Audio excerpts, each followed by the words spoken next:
And let me quickly take this across to Kishore Subramaniam, market expert who's with us. Mr. Kishore Subramaniam, one of the experts who was joining us a short while earlier, told us that 2,000 rupee denomination notes, the amount of those notes that are supposedly in circulation is somewhere to the tune of 3 lakh crores. Although he said that how many of these notes are already with banks, how many of it is accounted, unaccounted, nobody is very sure of that at the moment. But the larger question is this window of about 4 months, do you think sufficient for this exchange exercise to be completed smoothly, and what is the impact you see this having, if any? So quickly, 4 months should be adequate, but in case there is an extension of deadline required for a month or two, I am hopeful that the government will give it. That is point number one. Point number two, what we need to understand that the printing of 2,000 notes was stopped in 1819. So RBI, under the guidelines of the clean note policy, is going to withdraw this 2,000 rupee note from circulation.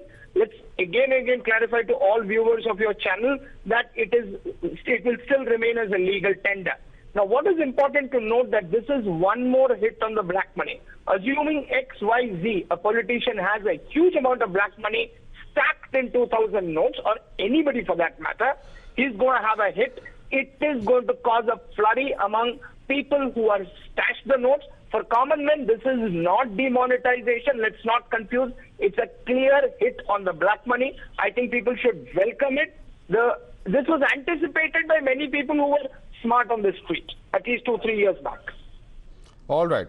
Very interesting, Mr. Kishore Subramaniam. Please stay with us. Let me also bring in a perspective of Mr. P.K. Basu, economist, who's with us. Mr. P.K. Basu, your perspective on this, it's a hit on black money. It will not hurt the common man, is the view expressed by Mr. Kishore Subramaniam. But do you see this as a major disruption, and how much of a disruptor will this be as far as the economy is concerned? It won't be much of a disruption because, as the RBI circular says very clearly, only 10.8% of notes in circulation comprise 2,000 rupee notes.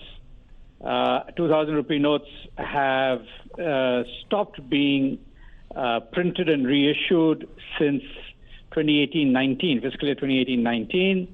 So more than 4 years have already elapsed since the last 2,000 rupee note was printed. And the RBI basically states that typical life of a currency note is about 4 to 5 years. And therefore, it should not be too disruptive. It will only really be disruptive for those who hold large amounts of 2,000 rupee notes in illicit accounts or, in their personal vaults at home, etc., which, this again, is a clear attempt to catch the black money, and it gives a sufficient amount of time for people to exchange the 2,000 rupee notes for others. Mr. Basu, if I can ask you a simple question, sir. One of the sectors where, we see the penetration of black money the most, I mean, that's something that any common citizen will tell you about, is the real estate sector in India. And a lot of transactions that happen allegedly in this mode, in the cash mode, and a lot of black money generation that happens there. Do you see this particularly affecting the real estate sector in any way? Well, I think even the previous round of demonetization clearly had a negative impact on the real estate sector. And I think that since then, since 2016, there's been a substantial reduction in, we cannot say with absolute certainty, but there appears to be a substantial reduction in the use of cash in real estate transactions. The danger of using cash is now well known. And I think, the proportions typically that are transacted in cash have come down sharply.